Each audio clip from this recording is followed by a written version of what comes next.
Hey guys, thanks for joining in today. Today we'll be talking about a few of the reasons why I don't like the iKamper, some of the complaints that I have as a user. Now let's talk about the weight.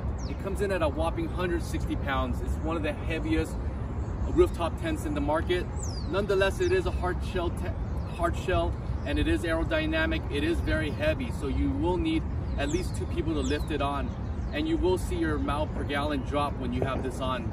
I'm currently getting about 14.5 miles per gallon with this on, and also having some ARMOUR as well. So you're gonna have to sacrifice some miles per gallon to have a rooftop tent, but it is well worth it in my opinion. The second thing is it's actually one of the highest rooftop tents in the market. So say goodbye to structured garages.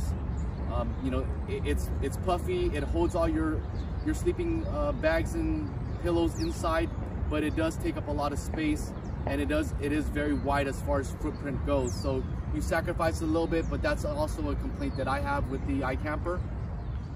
So another complaint that I have about the iKamper is that it holds my bedding, but it doesn't hold all of my bedding. So I am missing my pillows.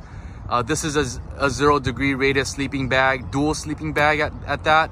And I'm not able to keep my pillows in here. So that's some of the things that I don't like about it. I'm not really complaining, but it is something that I wish that they improved on.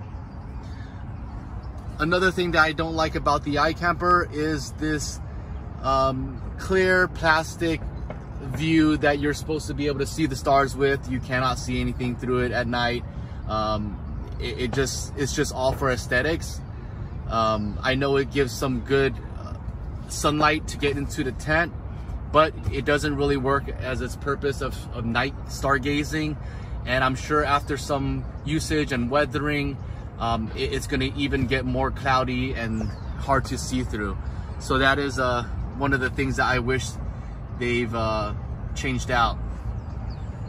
Another feature that the iKamper doesn't have is it doesn't have extra roof rack brackets for you to store either your traction boards or any other boxes that you might have up there, skis, snowboards. It doesn't have the ability to mount on top of your rooftop tent. But I do have a Solar Hawk panel that is by Rhino Adventure Gear, so I think that's a pretty cool addition. It fits right onto the iKamper. It is made for the iKamper. It's about $500, 100 watts. I'll put a link below if you guys are interested, but that is one of the things I wish the iKamper had, which is the ability to have extra storage on top if needed.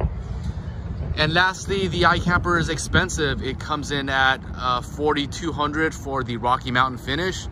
It's one of the most expensive rooftop tents in the market. It is high quality. It is a great tent. One of the great original Kickstarter tents that came out that had a lot of backing, and it did not disappoint. I love it. It takes me to places that I only dreamed about going to. But again, I'm talking about the negatives, and it is expensive. $4,200 for a rooftop tent. Some may think that's outrageous, but I hope this video helps you guys with your decision and showed you guys my iKamper and my setup and some of the improvements that I wish it had.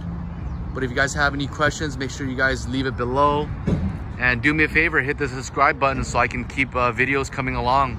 Thanks guys.